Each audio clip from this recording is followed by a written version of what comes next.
So glad you're up with us, everyone. I'm Eric Conrad. And I'm Neda Irampur, and we're going to start off right here with your top story this morning. Chula Vista leaders choosing to temporarily shut down Harborside Park, all because of a homeless encampment. We have been working for you to get this issue addressed after concerns over how close this is to an elementary school. And CBS 8's Chris Groth live outside council chambers where community members met with the latest developments here. Chris?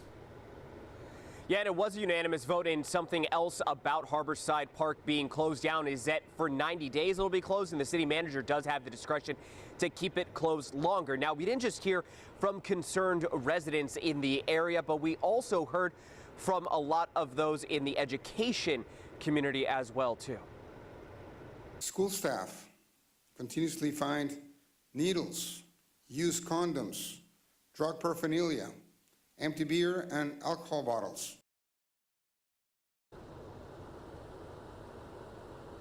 And who you just heard from there was Dr. Eduardo Reyes, the Chula Vista Elementary School superintendent, again weighing in like so many did, talking about the number of illegal activities that they say are directly tied to the homeless encampment that had basically built up over at Harborside Park. Now, of course, what the main concern is that Harborside Elementary School was right there, and neighbors, business owners, and advocates have been stressing their concern for quite some time, and that led up to the city council again voting to temporarily close the park for 90 days to clear it out, to offer those who are being removed from the park additional resources. I should note, though, that a lot of homeless advocates are still upset. Even though the park is being cleaned up, they're upset because they say that this is a sign of a failure of city leadership. They claim the reason for the homeless crisis is because there are no available resources in Chula Vista. However, I should say the city's homeless outreach team did say and push back on that claim that the unsheltered community at that park, that they refuse the resources that are offered. And while the park is close to Harborside Elementary, it is also close to Health and Human Services building that, of course, helps the city's homeless. So those services conceivably are just as close to their location there as the elementary school. Of course, we're going to continue to follow this story, including whether or not in about 3 months' time this park will remain closed, or, of course, if that homeless encampment builds back up after about that 3-month time. Eric and Neda. All right, Chris Groth, thank you very much for bringing that update. And now, new this morning, the suspect who was involved in that nearly 30-hour standoff in the Mountain View area is due in court. The man allegedly barricaded himself inside of a home and fired a gun at officers. CBS 8's Dana Marie McNichol live outside Harbor Island now with more on the charges he's going to be facing. Dana Marie? Good morning, Eric and Neda. 68-year-old Reginald Smith will be facing charges: attempted murder in the first degree, exhibiting a gun, refusing an officer. Just a couple of those charges that he will be seeing at his arraignment today at 1:30 at the courthouse. Now, I do want to give you some background of how he ended up in this position. It all started 8:30 on Sunday morning in his Mountain View neighborhood. Several 911 callers reported that a neighbor, that was 68-year-old Reginald Smith, allegedly fired a shot while waving a pistol around and threatening to kill a neighbor, according to San Diego Police Department. Officers responded and tried to get that man to come outside of his home. When he refused, that's when emergency negotiators and the SWAT team was called in. Reginald opened fire on police at 4:45 p.m. on Sunday afternoon.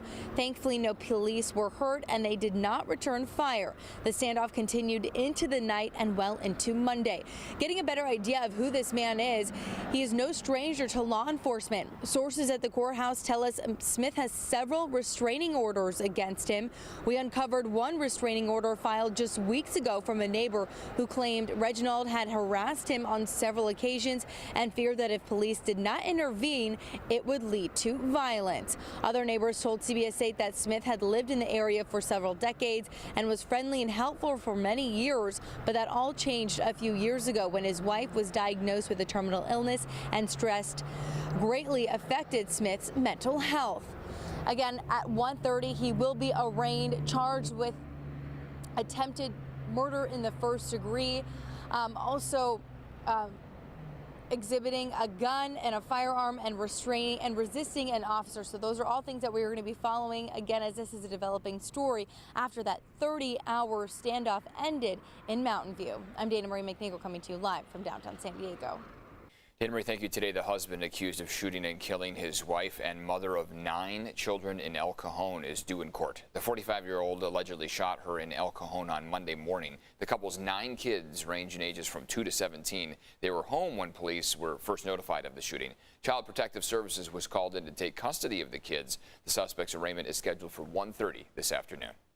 And now this morning we are learning new details about a man who was shot and killed by a San Diego police officer. This was a separate standoff in Fairmount Park. Officers arrived there and say they found 2 women in their 70s with lacerations to their head and their neck. This was all yesterday morning. You see this scene, a lot of law enforcement. So those 2 women are expected to survive. After that alleged attack, the 48-year-old suspect, who is their nephew, barricaded himself in the bathroom. Officers moved in after negotiations failed.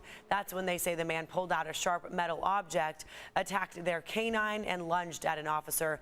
He was shot right after that. A neighbor says she has noticed erratic behavior from the suspect before.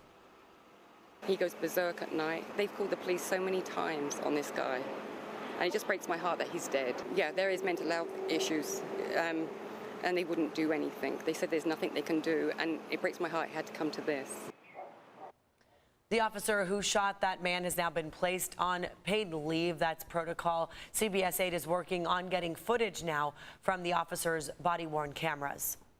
Right now, the city of Carlsbad is under a state of emergency after a huge increase in bike and e-bike collisions, 2 of them deadly over the past few weeks. The city is working on a plan with immediate actions to make the roads a safer place. This could include building safer bike lanes and promoting safe driver education.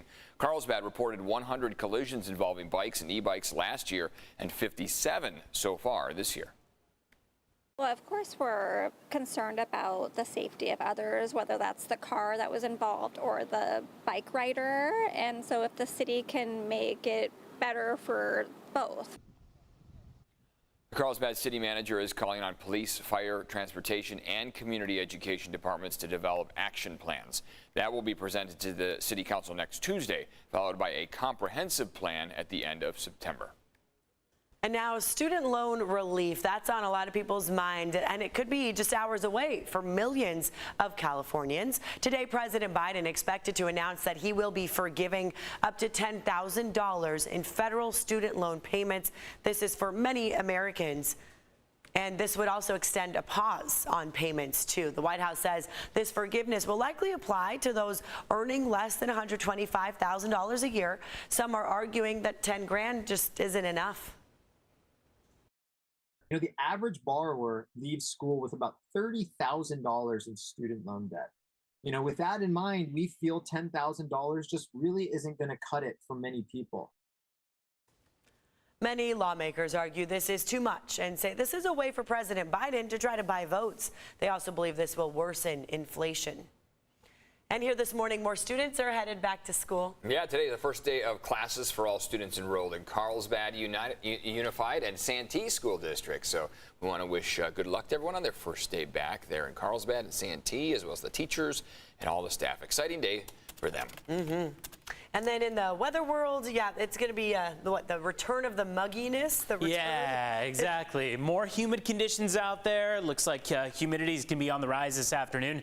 View outside flying around downtown San Diego. But what you can see is that marine layer is active to kick off the day, mainly just across the coastline and stretching just slightly farther inland. As we go into your afternoon hours, we're expecting plenty of sunshine out there, hot temperatures. Keep that in mind. It's going to be warm. It's going to be humid out there. You're going to feel how muggy it is with the upper 80s and in some cases 90s for your inland valleys. And then for your mountains and deserts, we run into that risk of showers and thunderstorms in the forecast. Isolated in nature, very sporadic as well, dropping maybe 1/10, 2/10 of an inch at times, and then continuing again tomorrow afternoon. Thursday afternoon is where we see most of that activity taper off over the mountains and deserts, but still in the forecast. So if you're making travel plans, for example, across the mountains and deserts, it's something to keep in mind. But for the coastline and inland, well, we're staying mainly dry dry out there. You're going to feel the humidity. You're going to see those clouds off to the east. And some of them may even make their way at times farther west of the mountains, but harder to forecast whether or not your inland valleys will see anything this afternoon. In anticipation, the mountains and deserts have an aerial flood watch that takes effect at noon today. It lasts through 10 p.m. on your Thursday. That means that this will be a repeat event this afternoon as well as Thursday afternoon. We'll see all that wet weather over the mountains and deserts. The green on the screen indicating creeks, rivers, streams all could rise in their level. Flood-prone areas or areas that typically see some of those rises in water levels could see that happen this afternoon as well as tomorrow afternoon. So kind of a wide range on the timing of that. Here's that marine layer intact to start off the day. As far as wet weather goes, there's nothing for San Diego County. We're dry right now. All of that activity starts to pick up as we head into our afternoon hours, really just around noon. But you could see how when we get to that noon time frame, well, hey, everything is on the table across the mountains and deserts. Showers, thunderstorms, gusty winds, heavy downpours, all possible in that forecast. Walking out the door right now, we're mainly in the 60s, 63 in Ramona, 66 in Encinitas. As far as traffic goes to start off the morning, things are pretty quiet on the roads right now. We are seeing that primarily there's not a single crash or collision on any of the major freeways. However, off on surface streets, we have one crash that has popped up just to the northeast of Santee. This is on Wild Canyon Road. It looks like the right-hand shoulder is blocked there as it intersects with Willow Road.